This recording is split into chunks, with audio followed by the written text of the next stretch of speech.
ಲೋಕಸಭಾ ಚುನಾವಣೆಯ ಪ್ರಚಾರದ ಭಾಗವಾಗಿ ಪ್ರಧಾನಿ ನರೇಂದ್ರ ಮೋದಿ ಅವರು ಮೈಸೂರಿಗೆ ಆಗಮಿಸ್ತಾ ಇದ್ದಾರೆ. ಅದಕ್ಕಾಗಿ ಮೈಸೂರಿನ ಮಹಾರಾಜ ಕಾಲೇಜು ಮೈದಾನದಲ್ಲಿ ಎಲ್ಲ ರೀತಿಯ ಸಿದ್ಧತೆಗಳನ್ನು ಮಾಡಿಕೊಳ್ಳಲಾಗಿದೆ.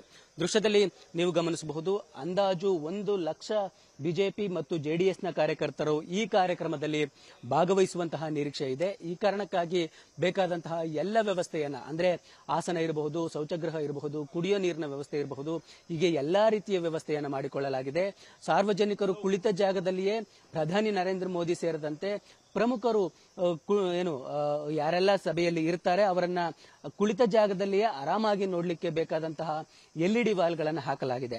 ಇನ್ನು ಈ ಕಾರ್ಯಕ್ರಮ ಮೈತ್ರಿ ಪಕ್ಷಗಳ ಒಗ್ಗಟ್ಟಿನ ಪ್ರದರ್ಶನದ ಕಾರ್ಯಕ್ರಮ ಆಗಿರುವ ಕಾರಣಕ್ಕಾಗಿ ಬಿಜೆಪಿಯ ಪಕ್ಷದ ಬಾವುಟದ ಜೊತೆಗೆ ಜೆಡಿಎಸ್ನ ಬಾವುಟವನ್ನು ಕೂಡ ಅಲಂಕಾರಿಕವಾಗಿ ಬಳಸಿಕೊಳ್ಳಲಾಗಿದೆ. ಇನ್ನು ಒಟ್ಟಾರೆಯಾಗಿ ಮೈಸೂರಿನಲ್ಲಿ ಕಾರ್ಯಕ್ರಮ ನಡೀತಾ ಇರೋದ್ರಿಂದಾಗಿ ಸಹಜವಾಗಿಯೇ ಮುಖ್ಯಮಂತ್ರಿ ಸಿದ್ದರಾಮಯ್ಯನವರಿಗೆ ಈ ವೇದಿಕೆಯ ಮೂಲಕ ಪ್ರಧಾನಿ ಮೋದಿ ಅವರು ಟಕ್ಕರ್ ಕೊಡುವಂತಹ ಸಾಧ್ಯತೆ ಇದೆ, ಅಥವಾ ರಾಜ್ಯ ಸರ್ಕಾರದ ಮೇಲೆ ವಾಗ್ದಾಳಿಯನ್ನು ನಡೆಸುವಂತಹ ಸಾಧ್ಯತೆಗಳಿದ್ದಾವೆ. ಇನ್ನು ಆಗಿರುವಂತಹ ಮತ್ತಷ್ಟು ಸಿದ್ಧತೆಗಳನ್ನು ನೀವು ಗಮನಿಸಬಹುದಾಗಿದೆ. ನನ್ನ ಹಿಂಭಾಗದಲ್ಲಿ ನೀವು ಗಮನಿಸಬಹುದು, ಈ ವೇದಿಕೆಯನ್ನ ಒಂದು ಸಣ್ಣ ಪ್ರಮಾಣದಲ್ಲಿ ವೇದಿಕೆಯನ್ನ ಹಾಕೊಂಡು ಸಾಂಸ್ಕೃತಿಕ ಕಾರ್ಯಕ್ರಮಗಳನ್ನ ಅಥವಾ ಇನ್ನುಳಿದಂತಹ, ಅಂದ್ರೆ ಪ್ರಧಾನ ವೇದಿಕೆಯಲ್ಲಿ ನರೇಂದ್ರ ಮೋದಿ ಅವರು ಕೂರುವ ಕಾರಣಕ್ಕಾಗಿ SPG ಸೆಕ್ಯೂರಿಟಿ ಇರುತ್ತೆ, ಅನಗತ್ಯವಾದ ಓಡಾಟಗಳಿಗೆ ಅವಕಾಶ ಇರೋದಿಲ್ಲ.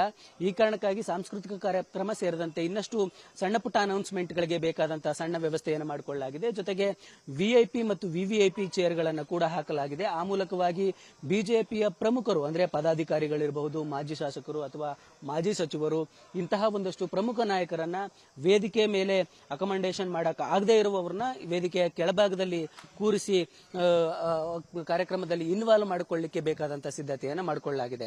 ಇನ್ನು ಅತಿ ಮುಖ್ಯವಾದಂತಹ ಕಾರ್ಯಕ್ರಮ ಅಂತಂದ್ರೆ ವೇದಿಕೆಯ ಕಾರ್ಯಕ್ರಮ, ಸಭಾ ಕಾರ್ಯಕ್ರಮ. ಆ ಸಭಾ ಕಾರ್ಯಕ್ರಮಕ್ಕೆ ವಿಜಯ ಸಂಕಲ್ಪ ಸಮಾವೇಶ ಅನ್ನುವಂತಹ ಹೆಸರನ್ನ ಇಡಲಾಗಿದೆ. ಸುಮಾರು 20 ರಿಂದ 30 ಪ್ರಮುಖ ನಾಯಕರು ವೇದಿಕೆಯ ಮೇಲ್ಭಾಗದಲ್ಲಿ ಇರ್ತಾರೆ. ಅದರಲ್ಲಿ ಅತಿ ಮುಖ್ಯವಾಗಿ ಮೋದಿ ಅವರು ಮತ್ತು HD ದೇವೇಗೌಡರು ಪ್ರಧಾನ ಆಕರ್ಷಣೆಯಾಗ್ತಾರೆ. ಒಟ್ಟಾರೆ ಈ ಕಾರ್ಯಕ್ರಮಕ್ಕೆ ಎಲ್ಲ ಕಡೆಯಿಂದ, ಅಂದ್ರೆ ಹಾಸನ ಇರಬಹುದು, ಚಾಮರಾಜನಗರ ಇರಬಹುದು, ಮಂಡ್ಯ ಇರಬಹುದು ಮತ್ತು ಕೊಡಗು ಇರಬಹುದು, ಹೀಗೆ ಬೇರೆ ಬೇರೆ ಭಾಗಗಳಿಂದ ಸಾರ್ವಜನಿಕರು ಬರುವ ಕಾರಣಕ್ಕಾಗಿ ಈ ಲೋಕಸಭಾ ಚುನಾವಣೆಗೆ ಇನ್ನು ಕೆಲವೇ ದಿನಗಳು ಬಾಕಿ ಇರುವ ಸಂದರ್ಭದಲ್ಲಿ ಜೆಡಿಎಸ್ ಮತ್ತು ಬಿಜೆಪಿ ಶಕ್ತಿ ಪ್ರದರ್ಶನವನ್ನ ಮೈಸೂರಿನಲ್ಲಿ ಮಾಡಲಿಕ್ಕೆ ಬೇಕಾದಂತಹ ಎಲ್ಲ ವ್ಯವಸ್ಥೆಯನ್ನು ಮಾಡಿಕೊಂಡಿವೆ. ಕ್ಯಾಮರಾ ಪರ್ಸನ್ ನಾಗೇಶ್ ಜೊತೆಗೆ ರಂಗಸ್ವಾಮಿ, ವಿಸ್ತಾರ ನ್ಯೂಸ್, ಮೈಸೂರು. ಅನುಕ್ಷಣದ ಸುದ್ದಿಗಳಿಗಾಗಿ ವಿಸ್ತಾರ ನ್ಯೂಸ್ ಯೂಟ್ಯೂಬ್ ಚಾನೆಲ್ ಸಬ್ಸ್ಕ್ರೈಬ್ ಮಾಡಿ. ಹೊಸ ಸುದ್ದಿಗಳ ನೋಟಿಫಿಕೇಶನ್ಗಾಗಿ ಬೆಲ್ ಐಕಾನ್ ಕ್ಲಿಕ್ ಮಾಡಿ. ಲೇಟೆಸ್ಟ್ ಅಪ್ಡೇಟ್ಸ್ಗಾಗಿ www.vistaranews.com ವೆಬ್ಸೈಟ್ಗೆ ವಿಸಿಟ್ ಮಾಡಿ. ಅಂಗೈಯಲ್ಲೇ ಜಗತ್ತಿನ ಸುದ್ದಿ ತಿಳಿಯಲು ವಿಸ್ತಾರ ನ್ಯೂಸ್ ಕನ್ನಡ ಆಪ್ ಡೌನ್ಲೋಡ್ ಮಾಡಿ.